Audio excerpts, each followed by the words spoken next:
in the world. The United States is fortunate to have them working at Boeing.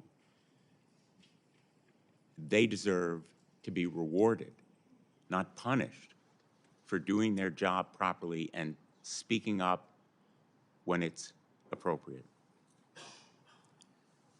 Fortunately for Boeing and for passengers around the world, this moment of reckoning and the changes that must follow can still happen before any more lives are lost. Our committee has initiated a bipartisan inquiry. We expect both Boeing and the FAA to fully cooperate and appear before our committee. Today's hearing, as I mentioned earlier, is the first of several we intend to hold to get to the bottom of Boeing's broken safety culture.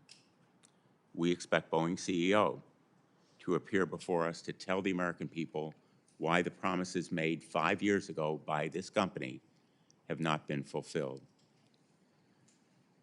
I don't want anyone to mistake our objectives here. Our goal is not to drive Boeing to fail. In fact, just the opposite. We want and need Boeing to succeed. It is a company that once was preeminent in engineering and safety. We want to restore the luster of that reputation and its business, which have been so sadly battered. Boeing's workers remain as skilled and talented as ever, and I'd be remiss if I didn't recognize that many of these workers are represented by unions, like the International Association of Machinists and Aerospace Workers and the Society of Professional Engineering Employees in Aerospace, and they have helped to protect a number of their employees against retaliation and reprisal. We want Boeing to learn from its mistakes and be accountable. We want the Department of Justice to take this evidence and other facts that it has obtained to examine the deferred prosecution agreement, whether conditions of that agreement have been violated, whether criminal prosecution is appropriate. I'm not jumping to conclusions. I'm a former prosecutor. I know that investigations have to proceed carefully and methodically. But these investigations are important to accountability. Again, thank you to the witnesses for being here today, and I turn now to the ranking member. Thank you, Mr. Chairman. I also want to start by thanking our witnesses, your courage in coming forward as whistleblowers. I want to underscore what you did say, that this is we all want Boeing to succeed. I would ask that my written opening statement be entered in the record. Prior to this hearing, I talked to stakeholders. I talked to airlines, your Boeing's customers. I talked to Boeing representatives. It was a overall theme that everybody wants Boeing to succeed. We need them to succeed because, as a traveling public, we want to feel safe in the air. And I think I entered this investigation acknowledging the fact that airline travel is still probably the safest way to travel. It's what I keep telling myself when I hop on an airplane, and even when I hop on a 737 MAX, it's been taken care of. We need more whistleblowers. Not only in Boeing, but we need them in the airline, in their maintenance departments. We need whistleblowers from the FAA. This is a very complex business. They're complex products. It's a complex problem. And so I appreciate this hearing. I'm a little concerned. What I don't want this committee to do is scare the you-know-what out of the American public. In the end, I want the public to be confident in getting on an airplane and experiencing air travel. But I have to admit, this testimony is more than troubling. And as I was reading the testimony last night, as I've read more things this morning, as a matter of fact, I'm going to enter an article that I was given to this morning, written on April 3rd in City Journal. The title is, "An Insider Explains What Has Gone Disastrously Wrong with Boeing." We have to be concerned. about what's happening. And we've got to get to the bottom of this. This is going to take a lot of work. This is going to take a lot of investigation. And again, we need to hold these hearings, but we need to do the detailed work, and we need more information. We need people coming forward on all sides, okay? But I do want to just quote from this article. It's an interview with an insider, a whistleblower that's not coming public.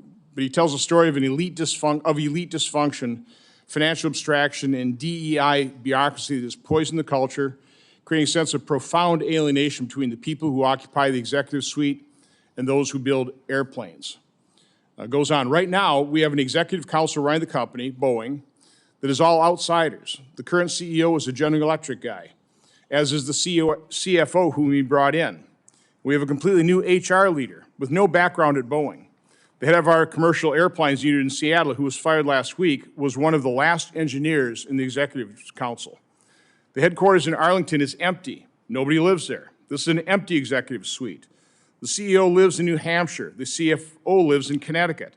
The head of HR lives in Orlando. We just instituted a policy that everyone has to come to work 5 days a week except the executive council, which can use private jets to travel to meetings. And that is the story. It's a company that is under caretakers. It's not under owners, and it's not under people who love airlines. In this business, the workforce knows if you love the thing you are building or if it's just another set of assets to you. At some point, you cannot recover that process or recover with process. You cannot recover with process what you have lost with love. And I think is probably the most important story of all. There's no visible center of the company, and the people are wondering what they're connected to. Now, again, I read this morning after having read the troubling testimony. There's some real problems at Boeing that need to be fixed, and I'm not exactly sure how they're going to get fixed, but again, this investigation has to include not only Boeing, it's got to include how airlines maintain Boeing products, but it's also got to look at the FAA and government and where government has potentially dropped the ball as well. So again, this has to be a detailed investigation, and the end result has to be toward helping Boeing succeed by exposing the truth. So again, I appreciate the hearing, and I'm looking forward to the witnesses, and again, thank them for their participation. Thank you very much, Senator Johnson. I think you've heard bipartisan accord on the direction we're going to take, and I want to introduce the witnesses for today's hearing. Sam Salapur, current quality engineer at Boeing, is a person with 4 decades of aerospace experience, including work as an aerospace engineer for a NASA contractor and 17 years as an engineer at Boeing. In his role at Boeing, he monitors production, analyzes defects, and develops strategies to prevent the kinds of incidents that we've seen from reoccurring. Mr. Salapur has come forward to our subcommittee after documenting years of safety concerns while working on the 777 and the 787 aircraft. Ed Pearson, Executive Director of the Foundation for Aviation Safety and a former Boeing manager. Mr. Pearson is a former senior manager and the current Executive Director of the Foundation for Aviation Safety. He spent 10 years at Boeing and oversaw teams who manufactured Boeing's 737 MAX airplanes. Prior to joining Boeing, Mr. Pearson spent over 30 years in the United States Navy. I believe you're a graduate of the Naval Academy. Joe Jacobson. Mr. Jacobson is a safety and aerospace engineer who spent more than 25 years at the FAA. He retired in 2021. Prior to joining the FAA, he was an engineer at Boeing for 11 years. He now serves as a technical advisor to the Foundation for Aviation Safety. Dr. Sean Pruchnicki. He has a PhD. He's a professional practice assistant professor for integrated systems engineering at Ohio State University. He is also an aviation safety consultant. He has served as an aviation accident investigator, and he's a former commercial airline pilot. As is our custom, I will swear you in, and then we'll hear your individual testimony. If you would please rise. Do you swear that the testimony you're about to give is the truth, the whole truth, and nothing but the truth? So help you God. Thank you. Mr. Salapur, you may begin. Thank you. Chairman Blumenthal, or Ranking Member Johnson, and the honorable members of the subcommittee. Thank you for convening this hearing. My name is Sam Salapur, and I'm a quality engineer at the Boeing. I have over 40 years of experience as an engineer. I'm not here today because I want to be here. I'm here today because I felt that I must come forward because I do not want to see another 787. I do not want to see 787 or 777 crash. I have serious concerns about the safety of the 787 and 777 aircraft, and I'm willing to take on professional risk to talk about them.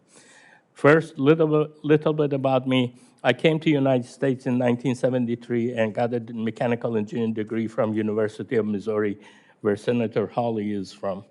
After that, I worked for companies that they were involved in the space shuttle. I had a friend, engineer, that worked on the space shuttle. He was always complaining about the quality of the O-rings that we had in the space shuttle Sororaka boosters. He was scared that they might fail.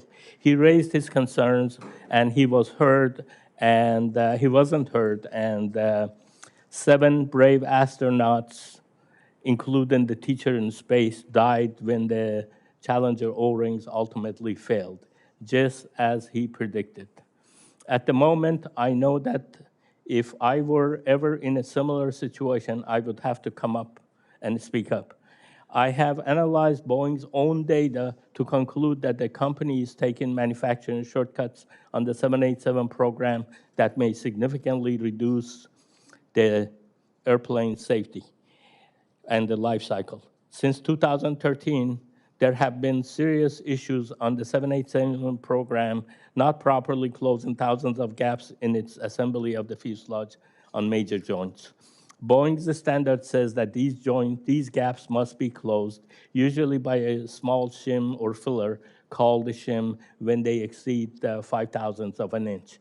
This seems very small. Boeing's PR team like to call it the width of a human hair when you are operating at 35,000 feet.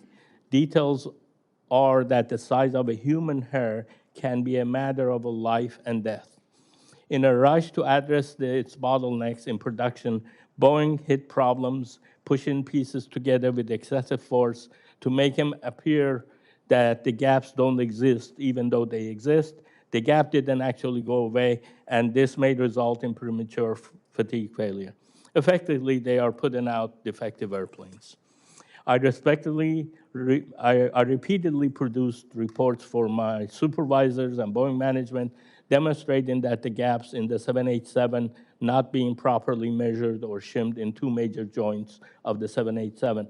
Evaluating from the 29 inspected airplane data, I found gaps exceeding the specification that were not properly addressed 98.7% of the time. I want to repeat that. 98.7% of the time, the gaps that they were supposed to be shimmed, they were not shimmed. The other issue that I found, when you have these gaps and you drill through them, you get some debris in the stack-ups. This is known to be a problem, not a good thing for the airplanes by Boeing. But Boeing data also, from the inspection of the data, shows that the debris ended up in the gaps 80% of the time. Again, you have debris in the gaps 80% of the time. I want to make clear that I have raised these issues over 3 years. I was ignored. I was told not to create delays. I was told, frankly, to shut up. At one point, Boeing management got sick of me and raising these issues and moved me out of the 787 program into the 777 program. On the 777 program, I found problems. Again, I found that Boeing started a new process to build the airplane without taking into the consideration of the design of the airplane and how the airplane was designed. As a result, I witnessed severe misalignment when the planes were assembled. Boeing manufacturing used unmeasured and unlimited amount of force to correct the misalignment. And this also weakens the airplane in the long run. I literally saw people jumping on the pieces of the airplane to get them to align. I call it the Tarzan effect, among other improper methods. Again, I raised concerns internally. I was sidelined. I was told to shut up. I received physical threats. My boss said, I would have killed someone who said what you said in a meeting. And then this is not a safety culture when you get threatened by bringing issues of safety concerns. I hope that your work on this issue signals to Boeing that they must make real changes and get back to building the airplane safely. I'll be more than happy to answer your questions. Thank you very much, Mrs. Salapur. Mr. Pearson.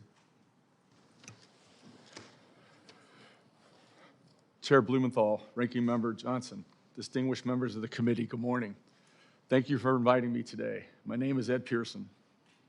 My father was a Washington, D.C. homicide detective, and my mom was a nurse. I learned the importance of telling the truth from them, my teachers and coaches, and this was reinforced at the Naval Academy. The military, like all high-hazard jobs, demands that people tell the truth and admit their mistakes, because if you don't, people will die. Since the first Boeing MAX airplane crash, I've spent every day thinking about the victims, their families, and the millions of people that fly Boeing airplanes. I've done everything I can to continue telling the world the MAX airplane is still unsafe and to alert authorities to Boeing's dangerous manufacturing. I'm here today to share 4 key messages. First, the manufacturing conditions that led to the 2 737 MAX disasters also led to the Alaskan blowout accident, and these conditions continue. In 2019, I testified as a Boeing whistleblower. I had previously warned the 737 general manager before the MAX crash to shut down the factory. I also warned Boeing's general counsels, the CEO, and the board of directors before the second crash to shut it down. They ignored my warnings. During my 2019 testimony, I described the chaotic manufacturing, the dysfunctional safety culture, and the horrible job government authorities were doing investigating the 2 crashes. The world is shocked to learn about Boeing's current production quality issues. I'm not surprised, because nothing changed after the 2 crashes. There was no accountability. Not a single person from Boeing went to jail. Hundreds of people died, and there's been no justice. Unless action is taken and leaders are held accountable, every person stepping aboard a Boeing airplane is at risk. Government authorities ignored Boeing's manufacturing problems until the Alaska accident. Passengers shouldn't have to rely on whistleblowers to provide the truth.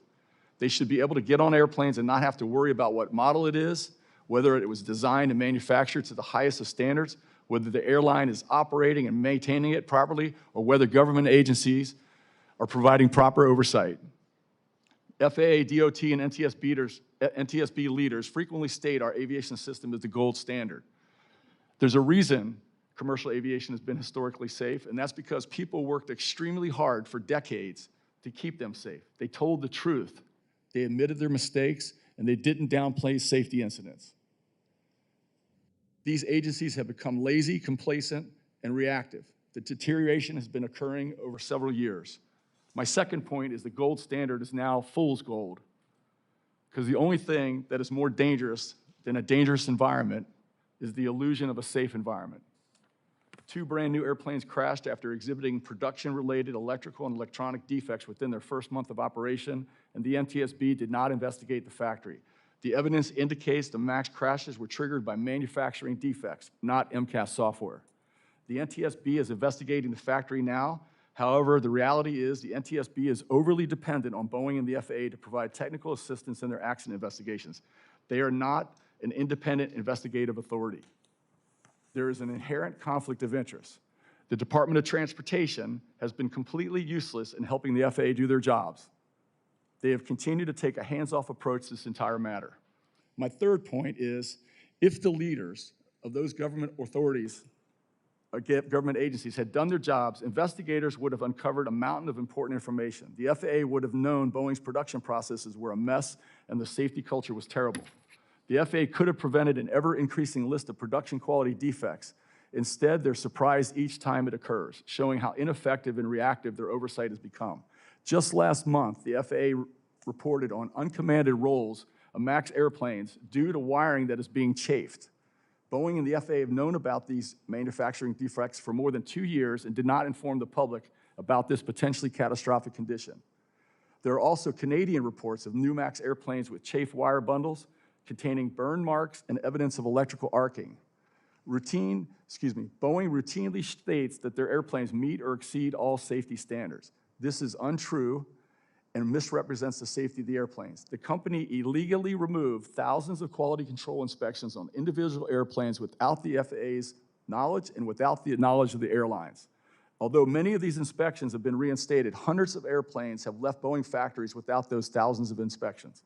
My last point is the Department of Justice and FBI relied on the slanted results of the first MAX accident investigation to develop an illegal and unjust deferred prosecution agreement. The NTSB chair reiterated to Congress last week that Boeing has said there are no records documenting the removal of the Alaska Airlines door. I'm not going to sugarcoat this. This is a criminal cover-up. Records do, in fact, exist. I know this because I've personally passed them to the FBI. A 5-minute testimony is not nearly enough time to explain how insidious this story is. Boeing's corporate leaders continue to conceal the truth. They continue to mislead and deceive the public about the safety of the planes. That is the safety culture at the top of the Boeing company right now. The good news is the employees of Boeing and these agencies can overcome poor leadership. We need them to be successful. They're highly capable. They need to be supported and encouraged. And these problems are fixable, but it starts with telling the truth. Thank you. Thanks, Mr. Pearson. Mr. Jacobson. Thank you, Senators. My name is Joe Jacobson. I'm an aerospace engineer with almost 40 years of experience. I worked for Boeing from 1984 to 1995 on the 767 and 777 programs. From 1995 to 2021, I worked in aircraft certification at the FAA. I retired from the FAA in 2021 and have been volunteering as an independent aviation safety advocate since, mostly in support of the ET-302 families. On November 6, 2018, a week after the Lion Air 610 crash, I received an email from a colleague asking if we had done any issue papers on MCAS. This was the first day that I heard about MCAS. The next day, although not assigned to the crash investigation, I received an email from a colleague at the FAA which contained flight data recorder information from the Lion Air crash. It was immediately obvious to me that the 737 MAX had a serious design flaw. I saw that the horizontal stabilizer was repeatedly moving at a high rate because of a faulty angle of attack input.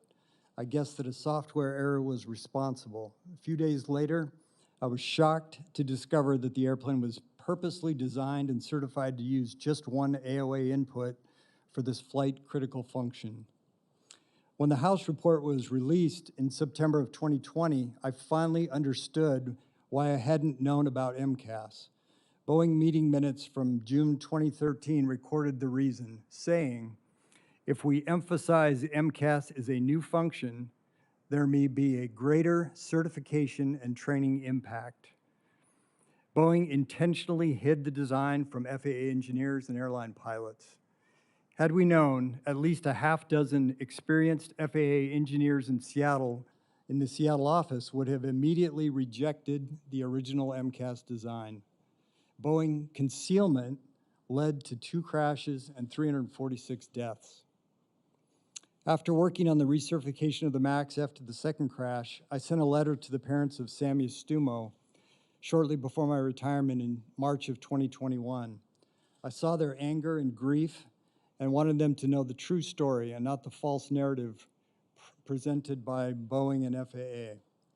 Over the last 3 years, Sammy's parents have connected me with many other crash families. I frequently communicate with the devastated people who have lost loved ones in the ET-302 crash. I've heard many inspiring stories about those who were lost. Stories about Samia, Mick, Camille, Melvin, Bennett, Danielle, Graziella, and others. The recertification of the MAX has been characterized as the most comprehensive in the history of aviation.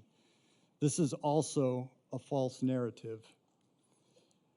During the recertification of the MAX, FAA leadership supported Boeing's effort to narrow the scope to primarily focus on MCAS. MCAS was a mess for sure, but other critical items were off the re-examination table.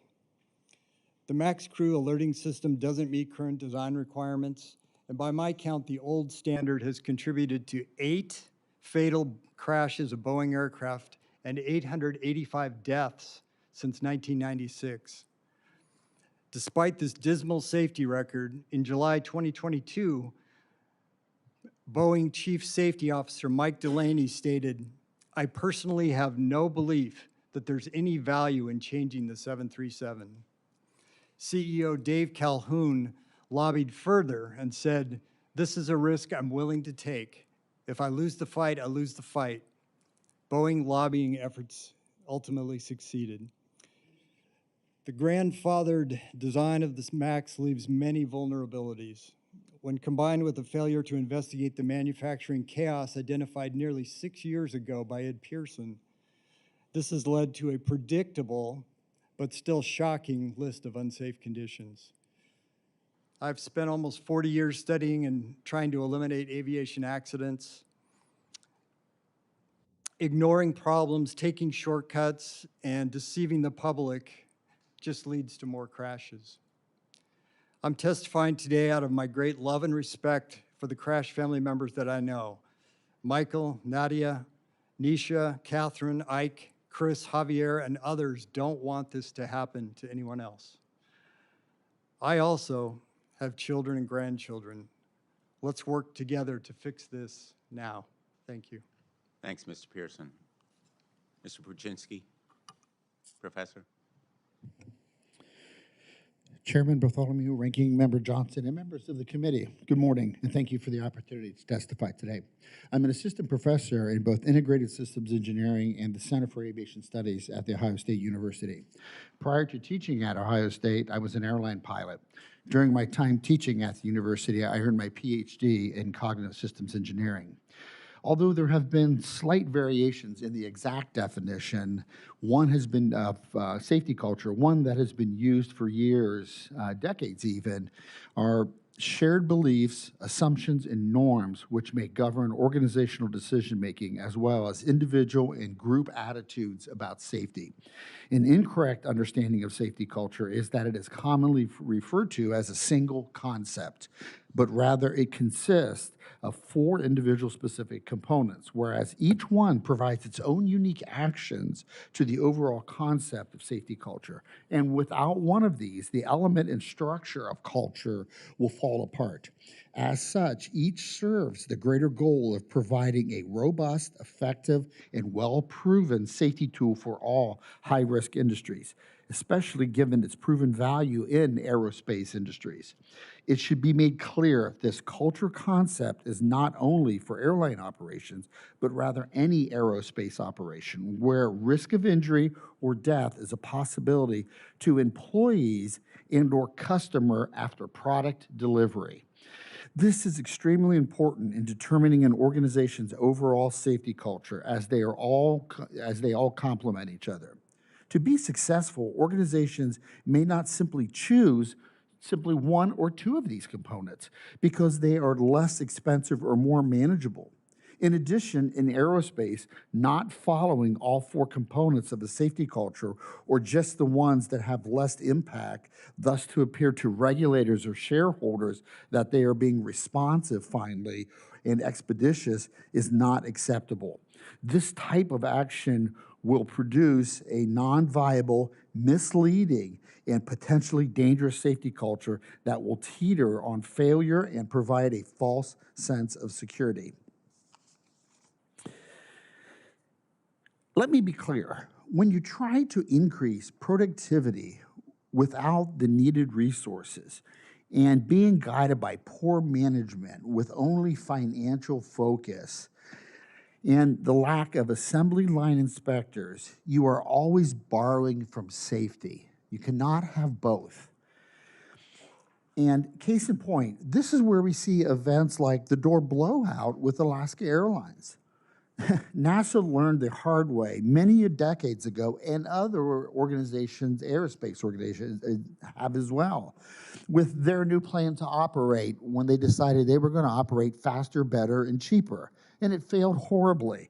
They learned that you can only have two of the three, never all three at the same time, or accidents will happen.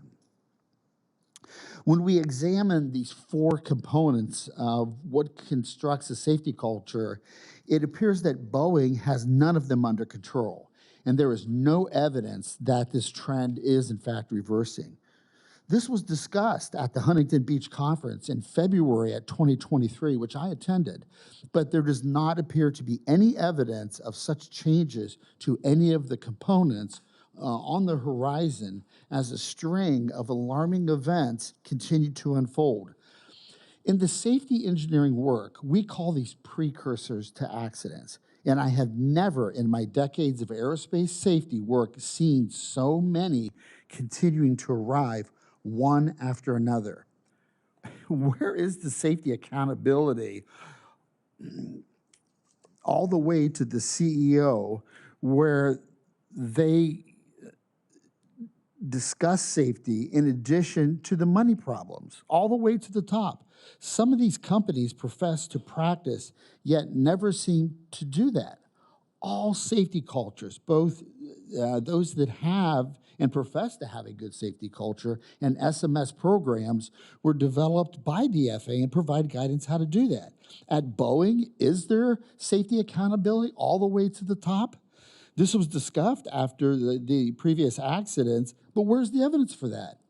In closing, you would think that there would have been made clear after having been directly responsible for the two air carrier fatal accidents that at its core causation was 100% about money and about sneaking through the certification process and automation-related component that killed 346 people over money.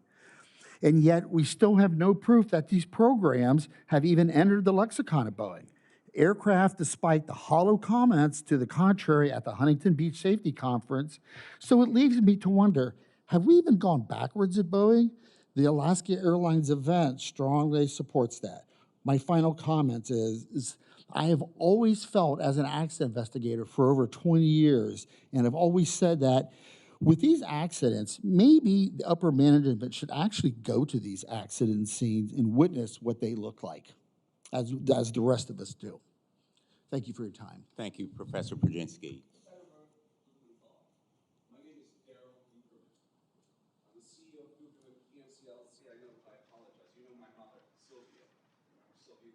I would be happy to talk to you after this hearing is done.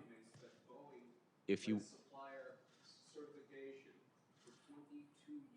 I want to spare you being removed and just tell you that we will be happy to take those documents and meet with you privately. And we welcome your being here. We also welcome the presence of Chris and Clarisse Moore, whose daughter Danielle died in the Ethiopia Airlines crash.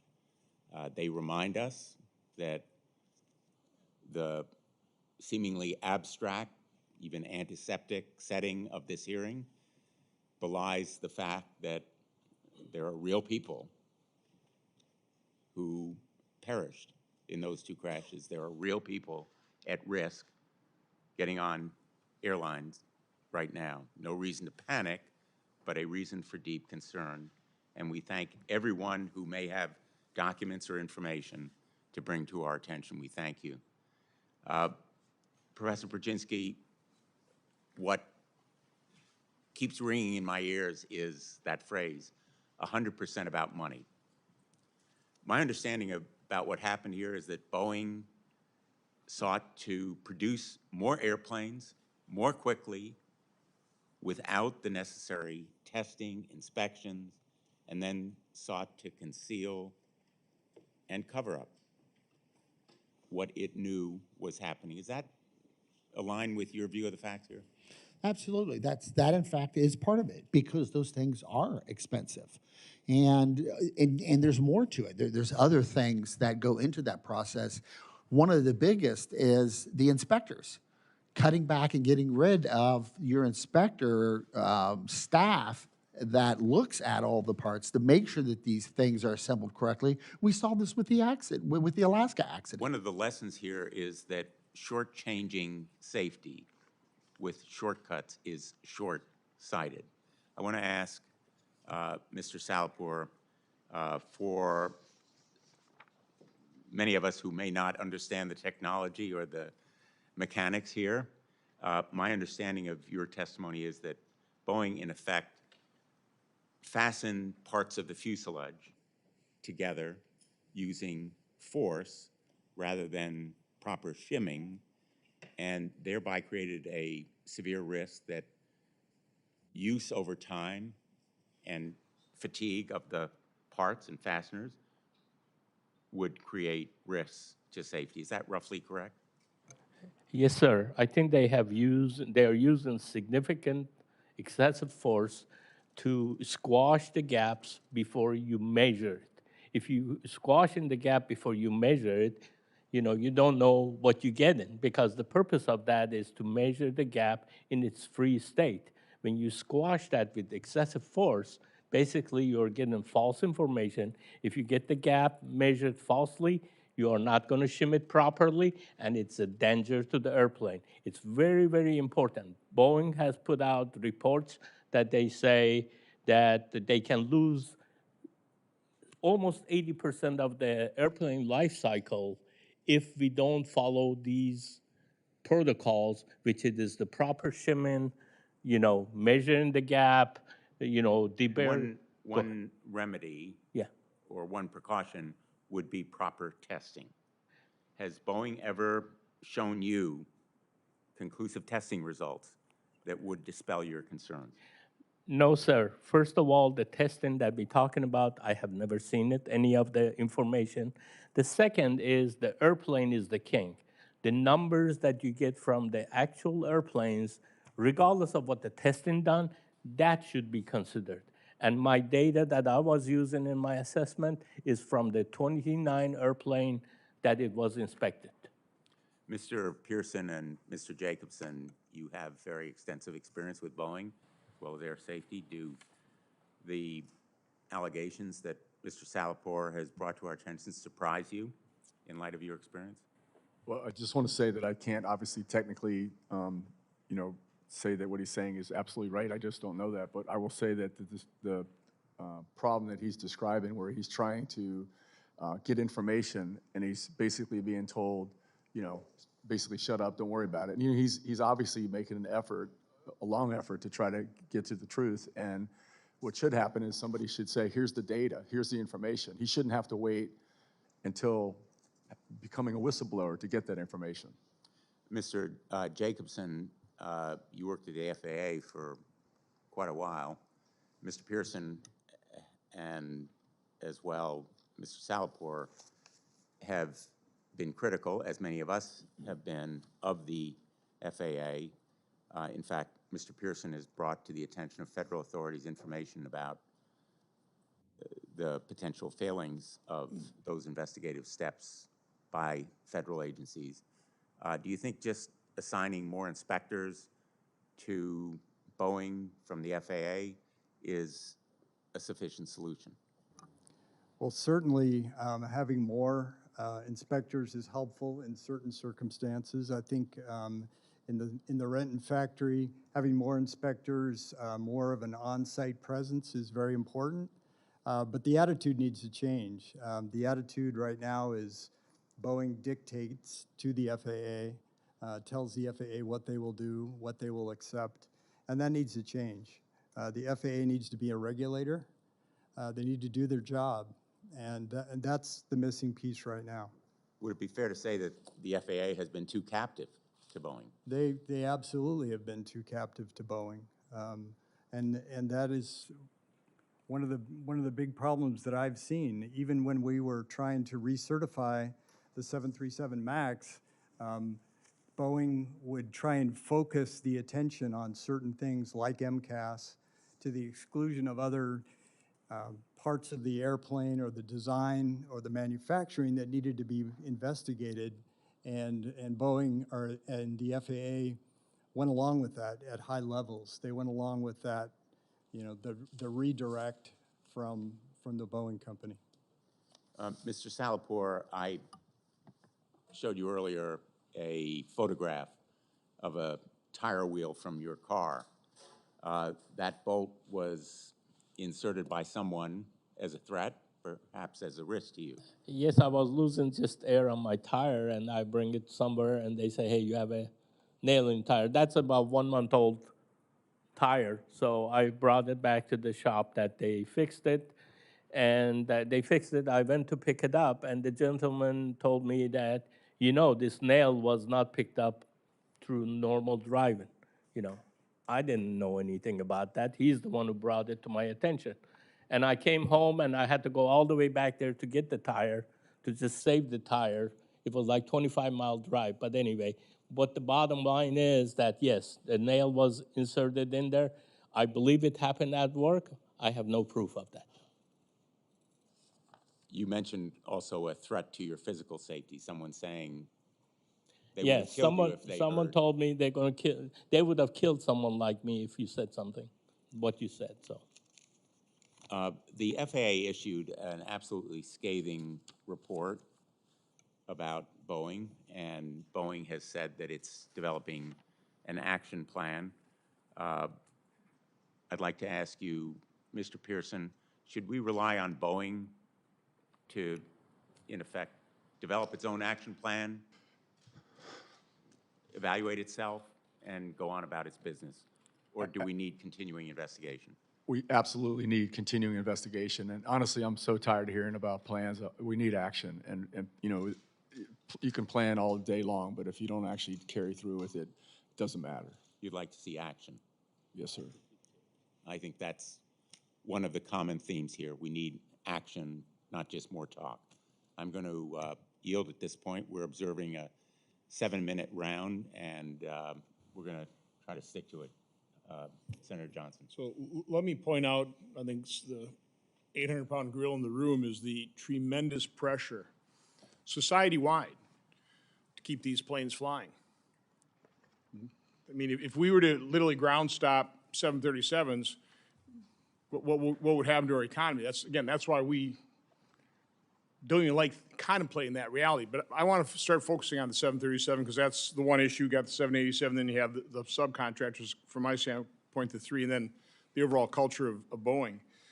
But there's a discrepancy between our two witnesses here. Mr. Pearson, you were saying that it was a manufacturing defect, and Mr. Jacobson, you're focusing on the MCAS, which is what the public was all told. It was that control system. And with only a single indicator that if that went defective, so again, that was the story told. What is the truth? I mean, we'll start with you, Mr. Jacobson.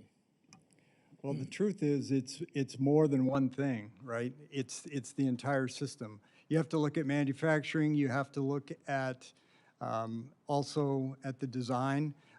Since the MAX has gone back into service, this is the list of manufacturing. These are unsafe conditions that are identified by the FAA in the manufacturing area. Engine anti-ice, exhaust duct fasteners, compromised seal and adhesion within the center fuel tank, loose bolts in the rudder assembly, stuck rudder pedals, misinstalled electrical wire bundles in the wing spoilers, and then, of course, the door blowout was also a manufacturing defect. So we have a long list of unsafe conditions from manufacturing defects. We also have a long list, equally long list of design defects. So what that tells me is it's a company-wide problem. It's not. So the MAX was taken out of service for how long? It Quite was some out time, right? 20 months. 20 months. And again, the public, I was certainly hoping, assuming that 20 months they were able to correct those defects, that they did install more of the indicators, right? So they somewhat fixed that problem. I mean, are all these other problems completely unaddressed, not fixed? There were many problems that were unaddressed. The crew alerting system is the big one. That one was not addressed. That contributed to the crashes. The pilots had a lot of false indications going off, which delays their response, and they're trying to figure out what's going on. In the meantime, the stabilizer is running and the nose is running down. So it's a combination of things that need to be addressed. What do the pilots have to say about this? I mean, one of my things that comfort me is that, pilots are concerned about safety. They do some safety checks even before they get on the airplane, but they're the ones that have to fly these things. What do pilots have to say about the 737 MAX right now? Well, I've heard some reports. Dennis Tazier has been very vocal. He's an American Airlines MAX pilot. Also works with us at the Foundation for Aviation Safety. He's been very vocal about the shortcomings of the MAX. Does he fly them? He does. And he still flies them? He still flies them, and he says, why is Boeing putting all these extra hazards into my cockpit?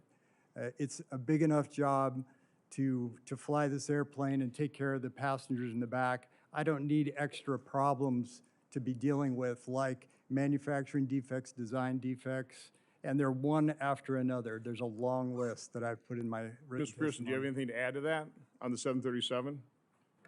No, I totally agree with Mr. Jacobson. When they investigated the accidents, they narrowly scoped it and they kept it very tight. And as an example of that, when the plane was returned to service, the MAX airplanes were returned to service, they said that they fixed the MCAS software and they provided the pilots the training that they needed. And then they said, we fixed some wiring, but it was unrelated to the accidents. Well, a couple months ago, we found the service bulletin that was sent out to the airlines to fix some wiring. That document was 343 pages long. It identified at least 12 areas on the airplane that had improper electrical installation. And I will tell you that when those planes were being built, we were having repeat problems getting our functional testing done correctly. And this is something that we continued to push and push and push the planes out the door, and we were having difficulty getting our aircraft systems testing. What people don't know, and I'll just give you a couple of examples very quickly, is in the Lion airplane, that sensor, that angle of attack sensor, was removed the day before, replaced with the refurbished sensor. On the next flight, the plane almost crashed. On the next flight, it did crash. When that plane hit the ocean, it went right into the seawall. They never recovered that sensor that was just installed, but they had the original Boeing installed sensor, and they tested that sensor, and it had an open circuit in it. It had evidence of arcing and burn marks. And so that is an example. And then I'm just pointing that out. That's getting a level of detail right now. I don't have. Okay. Fine. Appreciate that. Again, I'll keep. This shows you, Mr. Chairman, what we need to get the airlines in here, whether they want to or not. They have to come in here and talk about what they're doing in response to these technical bulletins. We need to get pilots in here. We need to talk to pilots because, from my standpoint, they're almost the last line of defense in terms of safety from the flying public, because they're on that. I would never get on a plane that's autonomous, never. Senator, I echo what you're saying, but I think we also need to broaden that aperture. We need to talk to the mechanics and the technicians and all those individuals. No, again, Yes, as sir. you said in your testimony, 5 minutes testimony doesn't even begin to scratch the surface. Hour and a half hearing doesn't even begin to scratch the surface. That's what I said. This needs to be an in-depth investigation. There's a lot of elements to this thing. In preparing for this, I did listen to one NBC News report, and this is on the 787, on this gap, and they were reporting that Boeing had apparently stress tested a plane, 165,000 takeoffs and landings, which is 3 times normal life. They inspected 689 of the 1,100 planes that are in service, 0 evidence of fatigue. So how am I supposed to interpret that? Well, I think Boeing tries to put a lot of misinformation out there. The problem is that 165,000 was on the original airplane. It did not see the excessive forces that we're talking about. If you haven't done the excessive force on those planes, they just thrown that out there to muddy up the water so that information is so clogged up that they are not. They're saying they done 40,000 tests or whatever. Did they put the information out there? Under what circumstances, what airplanes, what was the situation. None of that is shared. I have asked Mrs. Fall, Lisa Fall, that it was on that thing 2 months ago or 3 months ago. When I met her, I said, hey, I'm going to complain. I'm complaining to her about the 787. She said, I'll have somebody get you the information. You probably haven't seen the information. I have not seen any information whatsoever. As a matter of fact, like they're just throwing that stuff. If you want to change the information, like the 165,000, then you need to rerun that test with 165,000 with the new excessive force and show that it's good. You got to show you, or just one quick question for Mr. Pearson. You said you had delivered records to the FBI. First of all, how did you obtain those records, and have you heard back from the FBI? The records were sent to me, and From an internal whistleblower? from an internal whistleblower, and I provided those records to the FBI. And again, for the last couple months, there's been talk that there's no records, and that's obviously this not on the case. Alaskan airline. This is on the situation Alaska that, Airlines. That Boeing apparently overwrote the video that would have shown. Again, I've talked to Boeing. They said that's just normal. It's 30-day cycle, and it's not really, the video's not there to document the maintenance. It's really to document other things potentially, but it's overwritten regularly. Yeah, I'm talking about the actual documentation that they've been saying has not been available. It is available. It is available, and the FBI and it has been available for months. Okay. Thank you, Mr. Chairman. Thanks, Senator Johnson. We're going to go to Senator Marshall, then Senator Hassan, and Senator Hawley. Great. Thank you, Mr. Chairman. Mr. Salapore, you've described several significant events since you came forward with your claims. One was the nail in the tire. You described your life was being threatened. Do you feel that this style of retaliation against you has been part of Boeing's efforts to silence and prevent you from sharing your story? I think the retaliation, somebody even was calling me on my personal phone, time after time. This is my personal phone, Well, what and were they saying? Well, my boss was calling me there, and for 40 minutes, he kind of berated me and chewed me out. I have a work phone that he can use, but he's calling you on your personal phone, and it reminds me of, people who they stalk people or something like that. They call you on your personal phone to let you know that they know where you live, they know where you are, and they can hurt you. And, after the threats and after this, it's like, it really scares me. Believe me, but I am at peace. If something happens to me, I am at peace because I feel like by coming forward, I will be saving a lot of lives, and I'm at peace. Whatever happens, it happens. Well, we certainly do appreciate you coming forward and certainly the brave and courage it takes for all of you to do this. Yeah. Do you think that there was a culture of retaliation against whistleblowers at Boeing? Absolutely. And also, there's a culture of when you address the quality issues, and that's all I have done. I haven't made it personal. All I've done is said, hey, we are not measuring the gaps properly. We are not shimming the gaps properly. Then, you get threatened and this and that. All I'm trying to say is that system needs to be changed. Do you still have your job? I have my job. The only reason I have my job because I had my attorneys. We filed for the whistleblower system before I spoke up this time. What's it like when you go back to work? Well, last time, if you can think of it, I went to a meeting on the 777, and I brought up my concern in that meeting to say that the way we build in that airplane, it does not correlate to what the design of the airplane is. Because of that, we are resulting in a lot of misfares, misfares and a lot of problems. After 300 plus airplanes, we should be able to make that airplane. And my boss sent somebody to the meeting, pulled me out of the meeting, and called me on the phone and says, I throw the person under the bus by asking the question, what are we doing to make our design compatible with our build system to overcome these, mislocated holes and this and that. And then he says, what was my intention, and really berated me. And A week later, he was going to talk about that again. I thought, it's resolved, but a week later, he was talking to me about that. Why should you even be prosecuted for something that, all you're doing is saying, hey, the design that we used to have, we went to determinant assembly, it's not working. What can we do? Have you guys thought about anything to bring that so that they are compatible? So your intention was to build a safe airplane? Absolutely. Yeah. Not with force. I want to try to understand this. The Okay. diagram that you all Yeah. supplied us, this is a Boeing 787. Yes. And you're talking about where these joints come together. Yes, I'm talking about the one on the most forward between, right there, and one in the aft. That's a 4143, no, the one this way. This Yeah, one, right. between that and one. the nose. That's a 4143, it's a major joint, and then one on the aft. So end. instead of shimming them, they're basically just using force to bring them together, and you're concerned that it hurts the composite.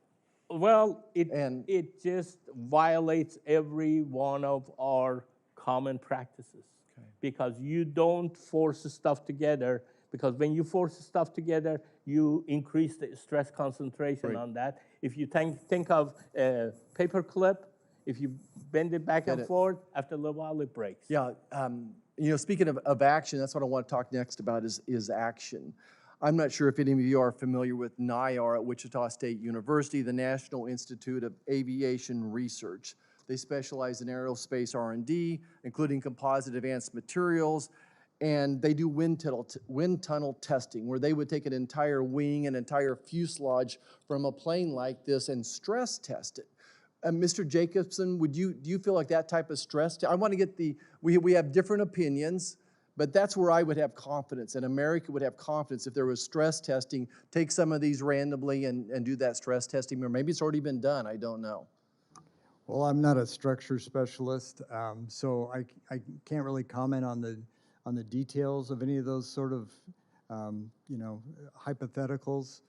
But I mean, in general, all of this, there's design, then there's testing, there's quite a process, and you can't violate any part of that process. If you violate, Okay, I'm sorry about that. Is anybody else familiar with NIAR and that type of stress testing where you put them in, do wind tunnel testing on these? I just think that that's the action that I would have confidence in as a scientist who have tested thousands of jets and airplanes and are experts in composite to see exactly if this is a challenge or not. I think that would be a great answer to this question. That's action. Go ahead, Mr. Salvatore. One thing that I want to, the issue that we're talking about is pressurizing the fuselage from the inside. Okay. When you pressurize and depressurize, basically, we call a flight cycle. Every time you go up and you come down, that's one flight cycle. I'm sure that we can reproduce that at NIAR. So I think it's a great point, though. And Yeah. lastly, my last question is, it feels like the FAA and the DOT has dropped the ball as well here, though. Mr. Pearson, go ahead. And this is the action. I'm sorry, it was the DOT and the FAA. Yeah, 100%. I mean, people don't understand. The FAA is a subordinate agency to the Department of Transportation, and as the FAA has been struggling with revolving leadership and everything else, there's been numerous opportunities for the Department of Transportation to get involved and engaged. And what we've seen from them is nothing. They just kind of are on the sidelines. So to me, the action would be to ask the staff to sit down with the FAA and the DOT and the people and some type of report. We can't bring them in here for another 6-hour hearing, but I would love to see a little bit more report on how they would defend themselves. Thank you, Mr. Chairman. Senator, if I could just add, I'm sorry, I didn't mean to interrupt, but we met with the head of the FAA and the Deputy of Secretary of Transportation in March 8th. Our foundation did, and we met with them, and we went through 35 problems, and we made recommendations to each one, and we said we would offer to assist whatever we could because we want them to be successful. But they need to get in the game, is all I can tell you. Thank you. Thank you, Senator Marshall. I might just point out, we've been in touch with the FAA. We hope that they will appear at a hearing as well, and they've issued a scathing report detailing the findings of an expert panel review of Boeing's management practices. the panel found, for example, quote, a lack of awareness of safety-related metrics at all levels of the organization, end quote. So I'm hoping that the FAA will be cooperative and aggressive in our continuing investigation as well. Senator Hassan. Well, thank you very much, Chair Blumenthal and Ranking Member Johnson, for holding the hearing today. Thank you to all of our witnesses for appearing today, as well as your commitment to aviation safety and protecting the public. To Chris and Clarice Moore, thank you for being here. I am so sorry for your loss. The picture of your daughter is a reminder of the reason we're here today and why aviation safety is so important. So thank you for being here. And to Mr. Salahpour, you mentioned in your testimony, as I understand it, that the Challenger disaster was a wake-up call and an example of why safety is so important. The teacher who was lost in that disaster was Krista McAuliffe from Concord, New Hampshire, and her loss is still felt today, as is her example. Thank you for invoking her memory today. And I wanted to start with a question to you, Mr. Salahpour, and apologies if some of this has been covered because we are in and out, but as a whistleblower, you raised two safety concerns regarding quality controls during the manufacturing and assembly process. Can you describe the internal Boeing culture around reporting safety and quality concerns? Right now, basically, I have very, negative attitude towards the quality concern. When I bring something to my boss to say, we have problems with this, and he prevents me from even documenting and prevents me from even sending the information to the SMEs, the subject matter experts, to me, that's a problem. A quality manager telling you not to write your concerns and not to send it to the the subject matter expert to just, let's say, I don't know for sure, they close a gap of like 3/4 of an inch without shim. Right. That's concerning. Yeah. Our rules are 010. So I said, I want to write that. Well, don't send it. So not only were you discouraged and really told not to document it, what's your impression of how comfortable other Boeing personnel are with raising their concerns to management, both before and after you came forward? Well, I think it's very negative. It's really, they think that, like we had situation where they had debris in the gap, Yep. and my friend put some inspections in there, and the boss was telling him that, are you trying to stop the production? Those are significant problems that, if you don't inspect, you have to inspect to get a good quality airplanes out. Right. And what I'm trying to say is the attitude at Boeing from the highest level is just to push the defective parts regardless of what it is, unfortunately. So what you're really saying is from the top down, people are discouraged from coming forward, and so people are quite reluctant to come forward in this culture. Absolutely. And the fact that I asked for the data from, I complained to Mrs. Fall, and she said she'll have somebody send me the information on 787. To this date, I haven't received any. Okay.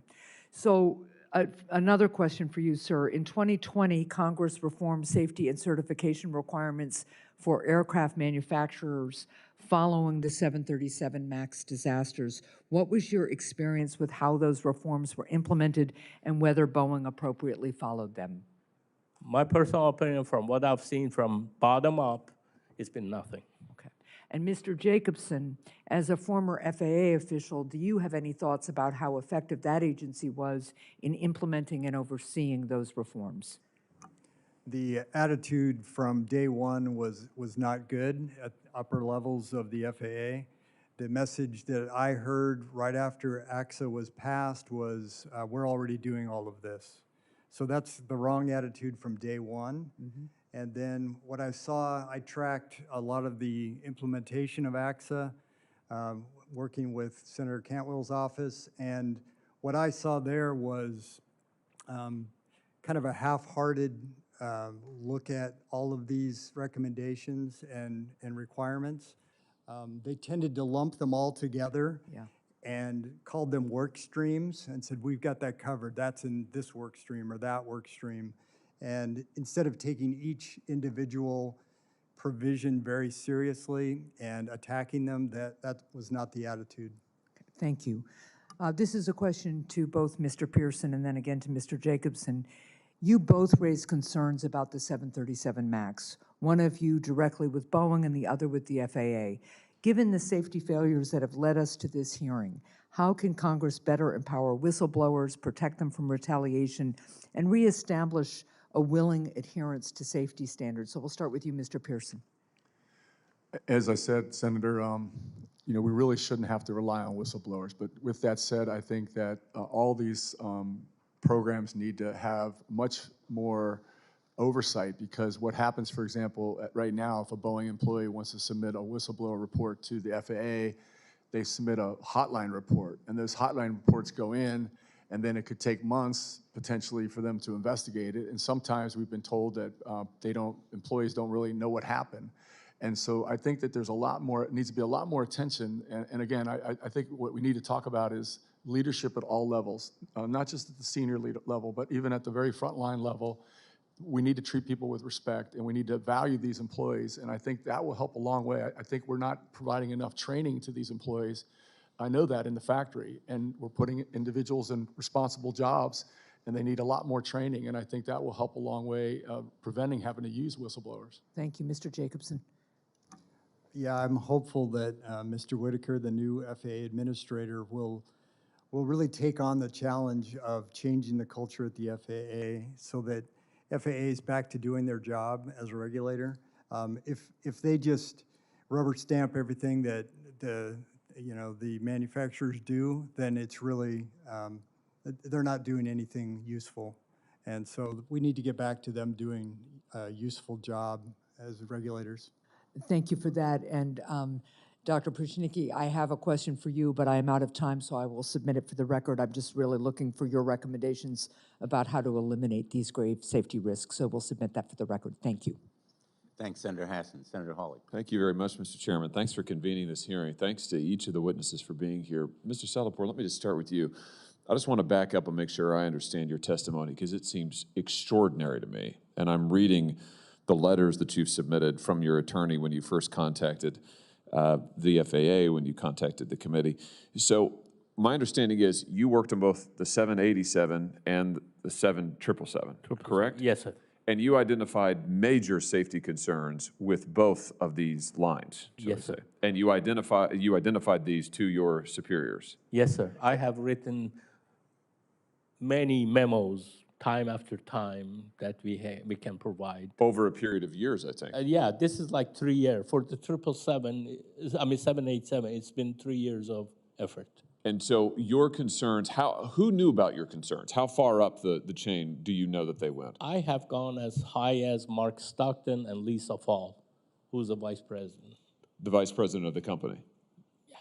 So they were and are aware of these major safety concerns. And this is what you do for a living. I mean, you're an engineer, right? I mean, I'm an engineer. I went to quality about 3-4 years ago. And when you put your quality hat, we are the eyes and ears of the public for the safety of the airplane. That's how I feel about our job. And so I have, when I see concerning information or concerning, let's say, production issues, then it is our responsibility to make sure that, if we are causing the airplane to have increased risk factors, our job is to eliminate those risk factors. Are these planes safe? Right now, I would not, it's like an earthquake. The big earthquake is coming, but when that hits the building that, let's say if you're talking of a building, have to be prepared to accommodate that type of a, let's say, shakeup.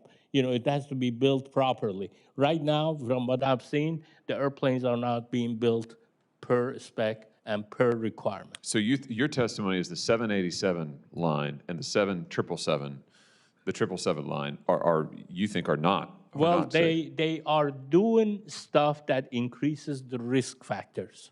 Okay, when you increase the risk factors, it's not just one. You are doing stress concentrations. That those stress concentrations, like breaking a paper clip, you do it once or twice, it doesn't break, but it breaks at some time. As the plane gets older, all of these things that you took. You said it's not a safety issue, it becomes a safety issue. And the company's response to you was to threaten you? Threaten you, sideline you, transfer you. You raised concerns about the 787, and so they transferred you to the 777, right? Well, yes, initially they just cut me off of all the meetings. Ah. They took my name out, and then so I was just doing nothing. I wasn't informed of what. Then they transferred me, and they do it pretty stealthy.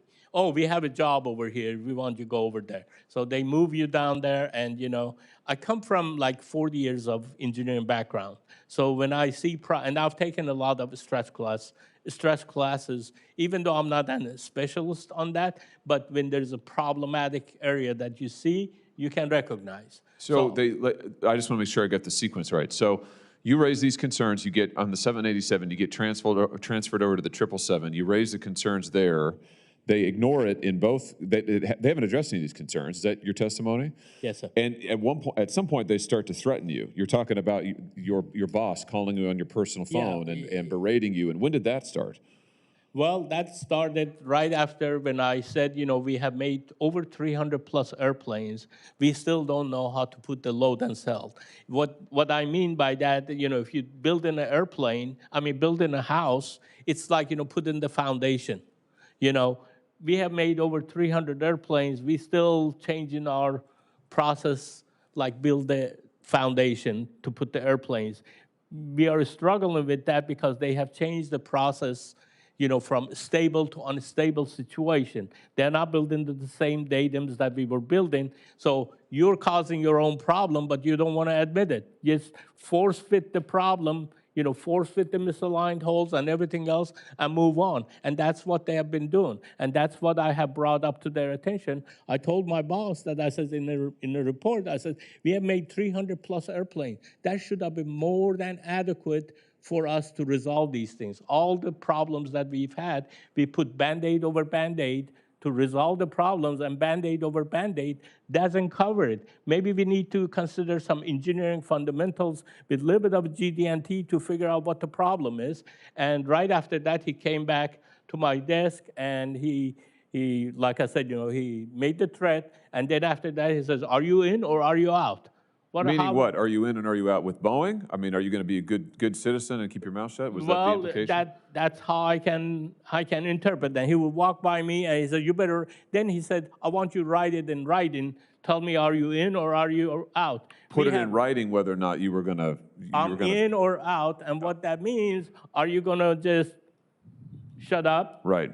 That's the only that would thing be in. If you wanted to be in, you needed to be quiet. You needed to stop this. Don't say anything more. Certainly, don't tell the public.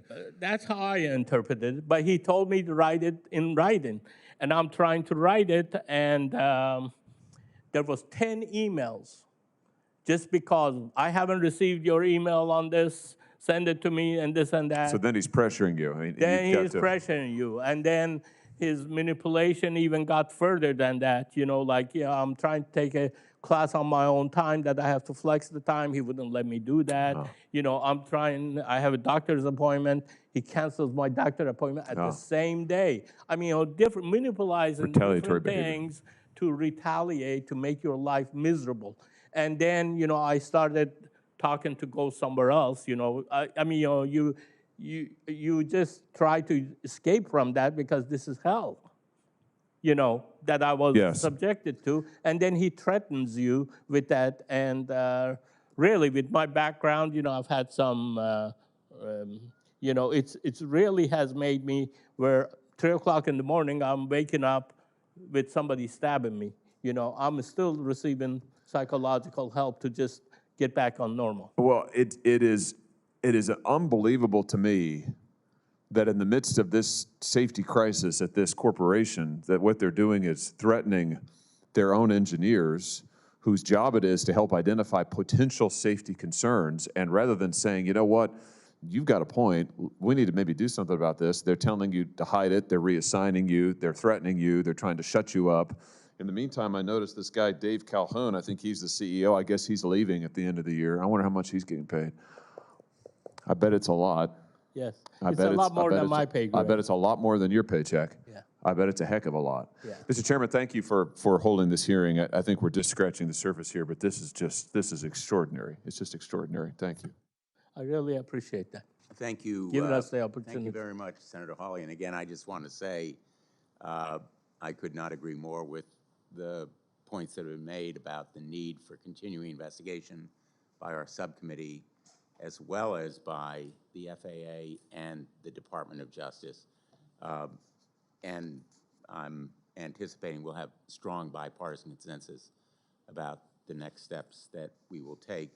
But we're going to have another round of questioning. It's going to be shorter than I would like, because we have a deadline for being in our chairs in the United States Senate on the floor for a completely unrelated purpose.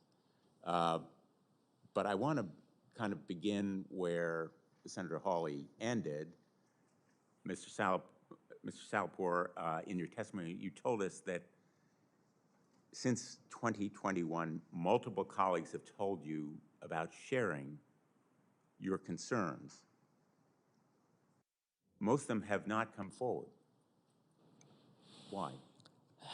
It's the fear. I mean, if you think of how much problem I have created, by coming up with my, being persistent about talking about the defects and everything else. Ever since the space shuttle O-rings, that has really put a mark on me. That thing should not have happened, but it happened because of the faulty engineering.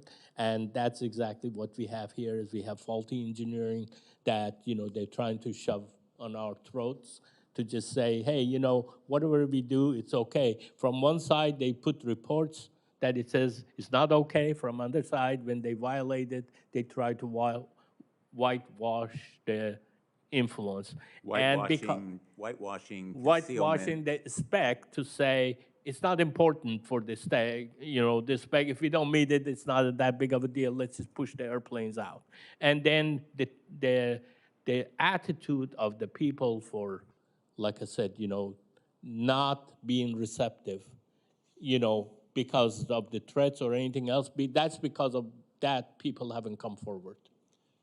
You've been very careful in the way that you have phrased the potential danger here. You've talked about the increased risk. Yes.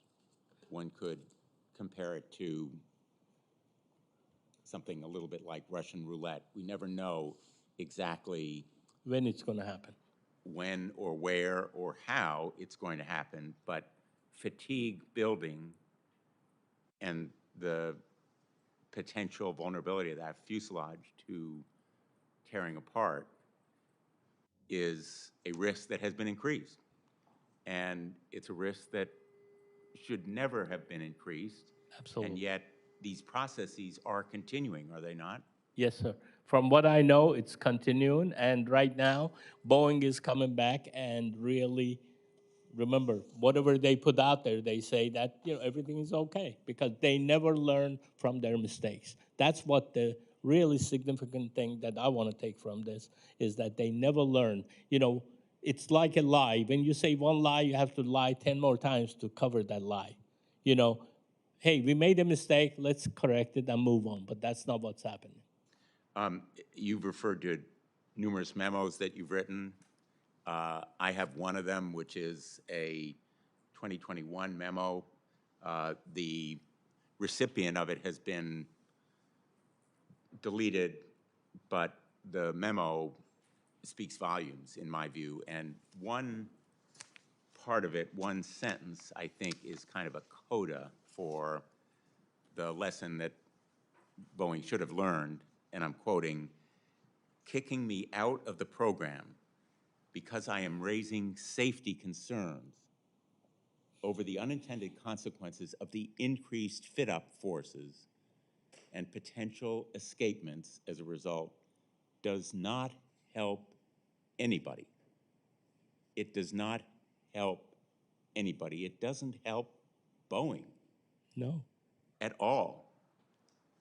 And again, this focus on stock price, on quarterly profit, on money over safety is a bad investment. It is malpractice beyond simply a broken safety culture.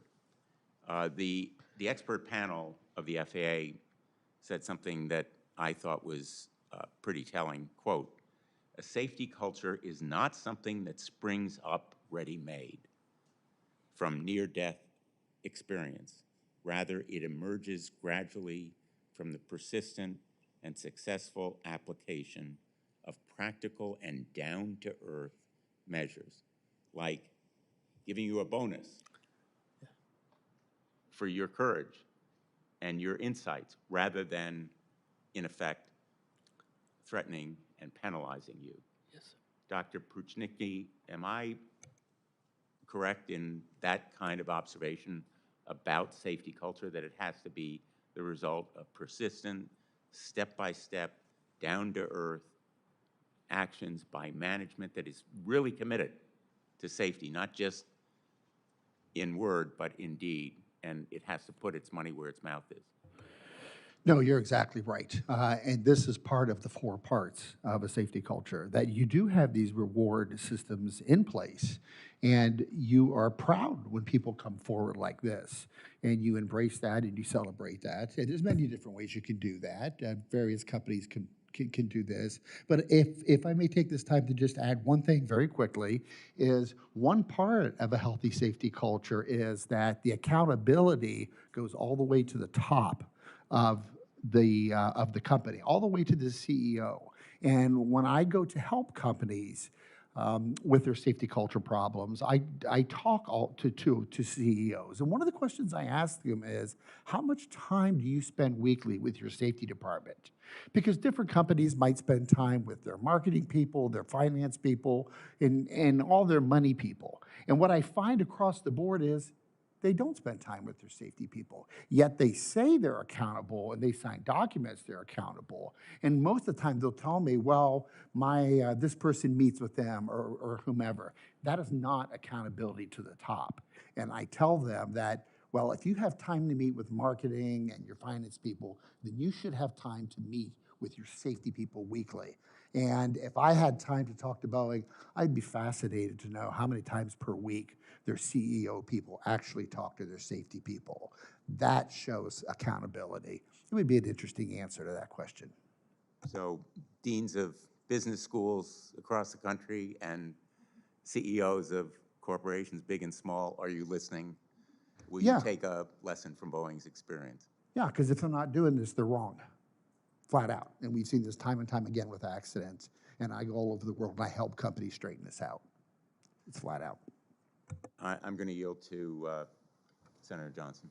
So let me just underscore, from my own manufacturing background, I think the key to a safety system, quality system, is accountability. In my little plastics manufacturing plant, every roll of plastic that went out had the operator's name on the name tag, on the roll tag. If that was rejected, we knew exactly who produced that, who approved it. And so accountability is crucial, which takes me back to the 737 MAX and the deferred prosecution agreement.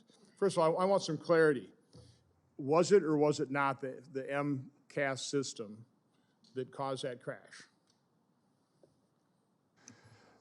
The MCAS system, Senator, was obviously played a significant role, so did the lack of pilot training. But as Mr. Jacobson has said, there was other factors, and our analysis, my analysis, shows that those airplanes also had manufacturing defects that triggered the MCAS software.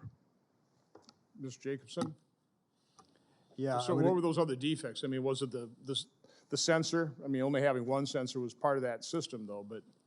Well, the sensor, as Mr. Pearson has talked about, the sensor showed problems. The original sensor on the Lion Air airplane showed a lot of manufacturing defects when it was examined. What I found curious was after the Ethiopian crash, they said the sensor was taken off by a bird. They had no evidence for that, none whatsoever, but they concluded that it was the bird that did it. And so I think it's much more plausible and likely that it was an electrical fault of some sort, either arcing or something like that. So of all the troubling testimony that I've read here leading up to this hearing and what I've heard here today, probably the most troubling is the fact that Boeing did not notify regulators of this significant change in the MCAS system. I mean, would you agree with that? I would. I think both crashes would not have happened if they've been fully transparent and forthcoming with the design of So we the come back, airplane. we come back to accountability. Yes. Has anybody been held accountable for concealing that from the FAA? I mean, 300-some lives were lost. Again, my condolences, those family members of those lives were lost. This was beyond negligence. This is an overt act. And nobody has been held accountable in any way, shape, or form, financially, losing their job, criminally held liable. Look, we've been dancing around an issue here that, quite frankly, being a systems engineer, I design a lot of automation and the interaction between human and automation. And what they did is quite obvious. They snuck the MCAS system through the certification process. Period. It's that simple. But they did that over money, sir. Is that or was that criminal? Again, I'm not a lawyer, I'm not a prosecutor. Is that criminal? Do we have laws on the books? I can't answer that type of what's the right word? Not evasion. I mean, was that criminal behavior? Should somebody been held liable criminally? I can't answer if that's criminal, but as a cognitive engineer, I can tell, and I know how the certification process works, and I know how this accident works. They snuck it through the process, and it was all about money. It was all about getting those airplanes to Southwest, and it was all about money, and that's why those people died. Has the deferred prosecution agreement been made public, or is that sealed? I'm not aware if it's been made or not. It has been made public, Senator, and it's an absolute, probably the most embarrassing thing in my career I've seen is how those families were treated. And that deferred prosecution agreement should never have happened. It was absolutely criminal that they did that. It was just heart-wrenching. So who's in charge of that deferred prosecution? Who agreed to that? That's the Department of Justice that Let me agreed to just that. intervene, since I am a former United States attorney and a federal prosecutor.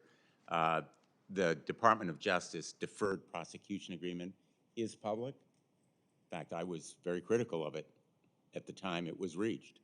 And I've urged since then that the Department of Justice investigate whether in fact it has been violated. And I think the ranking member raises a very pertinent and important question. Mr. Pearson has raised it as well. He's presented evidence that the Department of Justice should consider through the FBI. We have brought to the Department of Justice's attention evidence that should be considered. They're going to have to make a judgment. We can't because we're not prosecutors. But accountability And that is the reason I'm going down this line of questioning is accountability all along the process.